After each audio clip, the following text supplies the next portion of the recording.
സംസ്ഥാനത്തിന്റെ സാമ്പത്തിക സ്ഥിതി സംബന്ധിച്ച ധവളപത്രം ഞാൻ മേശപ്പുറത്ത് വയ്ക്കുന്നു. ഒരു ധവളപത്രം അവതരിപ്പിക്കുമ്പോൾ ഗവൺമെന്റ് ഡോക്യുമെന്റ് എല്ലാം നോക്കിയിട്ടാണ് സർ വെക്കേണ്ടത്. ഞാൻ കഴിഞ്ഞ 5 വർഷക്കാലമായി സഭയിൽ എത്രയോ കാര്യങ്ങൾ കണ്ടത് അങ്ങനെയാണ് സർ. നിയമസഭാ നടപടിക്രമങ്ങൾ അങ്ങ് 5 വർഷം അങ്ങേക്ക് അറിയാമെന്ന് പറഞ്ഞു. എനിക്ക് 25 വർഷം അറിയാവുന്ന ആളാണ്. ഇതാണ് നടപടിക്രമം. അങ്ങ് പരിശോധിച്ചാൽ മതി. ഇതാണ് പൊളിറ്റിക്കൽ ഡോക്യുമെന്റ്. ഇതൊരു കൃത്യമായ പൊളിറ്റിക്കൽ ഡോക്യുമെന്റ് ആണ്. ഇതാണ് പൊളിറ്റിക്കൽ ഡോക്യുമെന്റ്. അങ്ങ് ഇത് വായിച്ചു നോക്കിയിട്ട് പോലില്ലല്ലോ.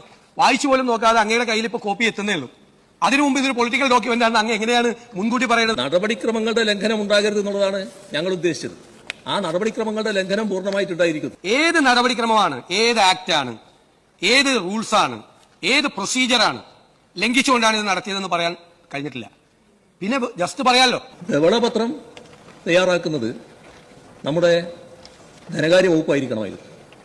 അതിന്റെ വ്യതിയാനമാണ് വന്നിട്ടുള്ളത്. ഇതിനു മുൻപ് ഇങ്ങനെയാണ് ചെയ്തത്, അതുകൊണ്ട് നിങ്ങളും ഇങ്ങനെ ചെയ്യണം. ഞങ്ങൾക്ക് ഞങ്ങളുടേതായ രീതിയുണ്ട്. ഞാൻ പറഞ്ഞല്ലോ, നിങ്ങൾ പിന്തുടരുന്ന നയം തുടരാനല്ല ഞങ്ങൾ ഇവിടെ ഇരിക്കുന്നത്. ഞങ്ങളെ ജനങ്ങൾ ഇവിടെ ഇരുത്തിയിരിക്കുന്നത് അതിനല്ല. ആ നയങ്ങൾക്ക് മാറ്റമുണ്ടാകണം, ആ സമീപനങ്ങൾക്ക് മാറ്റമുണ്ടാകണം. അതിനാണ് നിങ്ങളെ പരാജയപ്പെടുത്തി ഞങ്ങളെ വിജയിപ്പിച്ച് ഞങ്ങളെ ഈ കസേരകളിൽ ഇരുത്തിയിരിക്കുന്നത്. ആ മാറ്റം ഉണ്ടാവുക തന്നെ ചെയ്യും.